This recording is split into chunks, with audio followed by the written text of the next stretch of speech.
Okay, we got to talk about Okay, what are Kenny we and talking Lee about? Yes. and how we talked about Kenny and Lee for an hour and a half today. Was it just an hour and a half? Because it felt like 5 days. You weren't done with it. You kept the conversation going. I know I did. Well, it's very rare, you know me, it's very rare that I come into a show and I don't have complete control of where I think it's going to go. And I had no clue it was going to go that direction. I really didn't know. I knew we were going to broach the subject, but I didn't know the response I was going to get. And I just thought, I don't know, I just thought it went in such a powerful way, in a powerful direction. I thought, let's just have this dialogue. And I don't know if it'll ever see the light of day. I don't know if we'll air all of that, but I just thought, what a great conversation to have. And this might sound stupid as a dad, but a teaching moment. Like, I think Lee needed that. Yeah. And I really respect the way that Kenny and a lot of the other guys responded. It wasn't with anger. It was kind of in support of trying to teach this guy his ignorance and stupidity and trying to help him.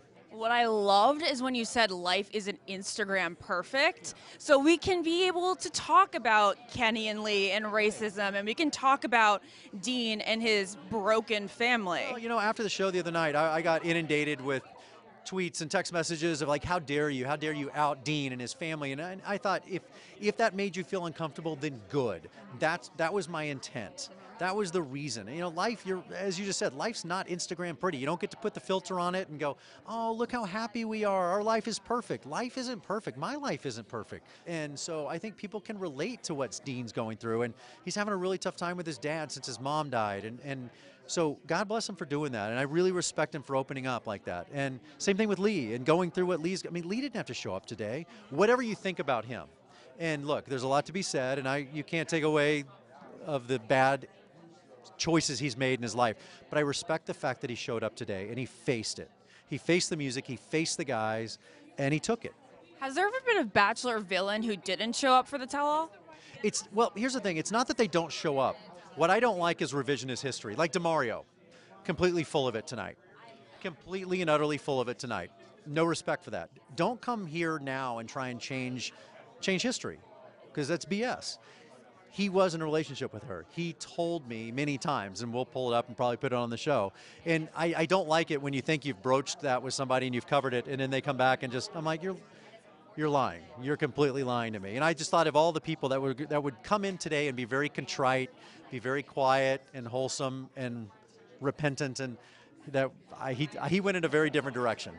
How gross was it that he showed up not dressed in a suit? It was like he came to get even more attention, and he should have been on his best behavior, and all he did was curse at every opportunity he got. Yeah, these guys cuss a lot. And I know, I'm not that old. I'm 46. But I don't know, I just like the cussing, the nonstop cussing. I'm like, have some respect. The room is full of women, young women. Like, who talks like that? But yeah, they cussed nonstop today. And yeah, DeMario was at the front of it all. Last question about Lee. Do you think he really believes, do you think that he did learn tonight? Do you think that he is sorry? Or do you think that was just him trying to save face? I don't know. I hope so. I hope he learned, but he could have been giving us all lip service and just trying to save face. I don't know, but I hope he did. That's all I can say. I hope that he learned something. I don't know how he didn't. I don't know how he didn't lead this process and this whole situation and not come out a different man. He has some good guys to lean on, and I think these guys are really going to kind of reach out to him. Yeah, I really, if anything, take Lee out of it. I really appreciated the way the guys responded, because it wasn't with anger. And they could have been very angry. But even DeMario, Kenny, Iggy, all these guys really reached out to him and were trying to help him, and they really extended an olive branch instead of being angry. And that's why it went so long, because I really appreciated the dialogue. I got into it.